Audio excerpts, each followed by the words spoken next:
The Gruffalo's Child by Julia Donaldson and Axel Scheffler.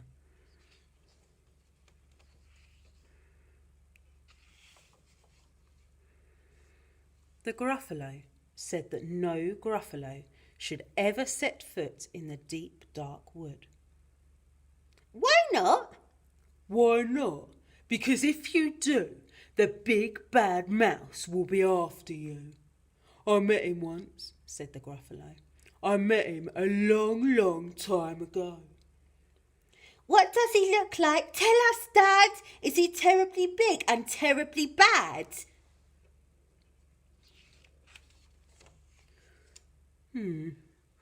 I can't quite remember, the Gruffalo said.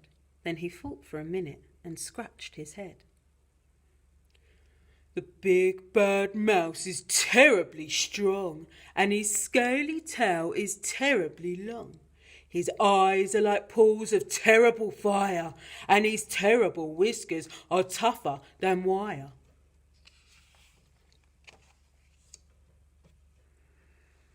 One snowy night, when the Gruffalo snored, the Gruffalo's child was feeling bored.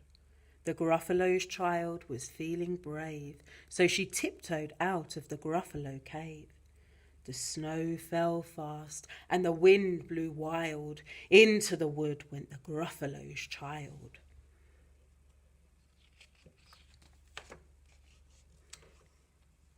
Aha! Oh, a trail in the snow. Whose is this trail, and where does it go? A towel poked out of a log pile house.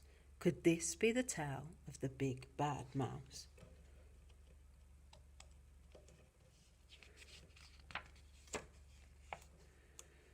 Out slid the creature. His eyes were small, and he didn't have whiskers.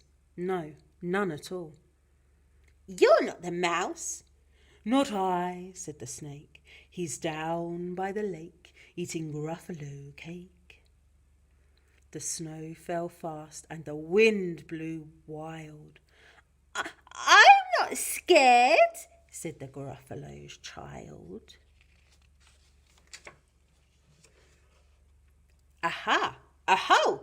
Marks in the snow. Whose are these claw marks, and where do they go? Two eyes gleamed out of a treetop house.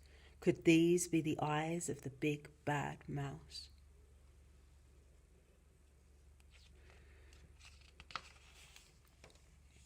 Down flew the creature. His tail was short, and he didn't have whiskers of any sort.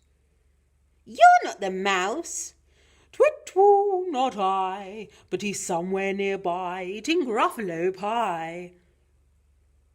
The snow fell fast, and the wind blew wild.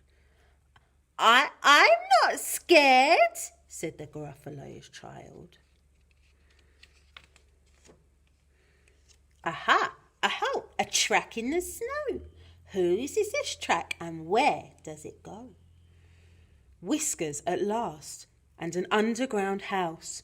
Could this be the home of the big bad mouse?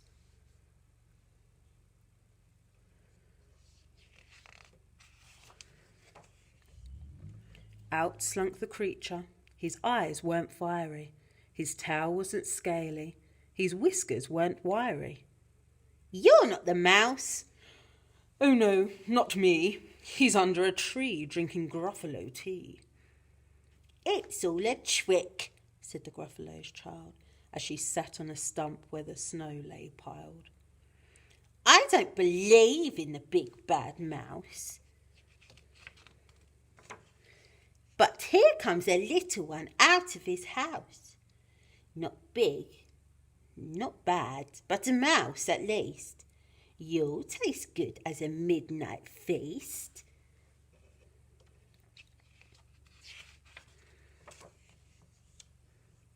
Wait, said the mouse. Before you eat, there's a friend of mine that you ought to meet. If you'll let me hop onto a hazel twig, I'll beckon my friend so bad and big. The Gruffalo's child unclenched her fist. The big bad mouse! So he does exist!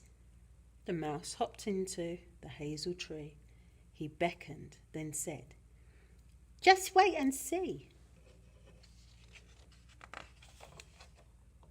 Out came the moon. It was bright and round.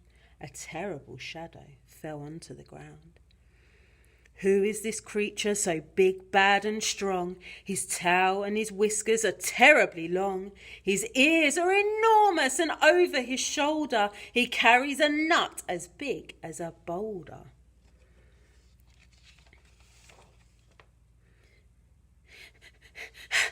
The big bad mouse! Yelled the Gruffalo's child. The mouse jumped down from the twig and smiled. Aha! Aho! Prints in the snow. Whose are these footprints and where do they go?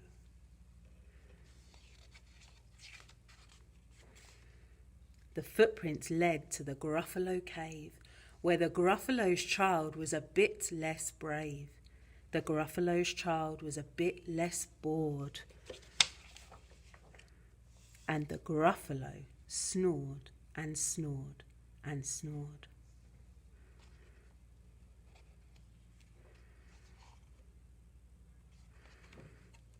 The end.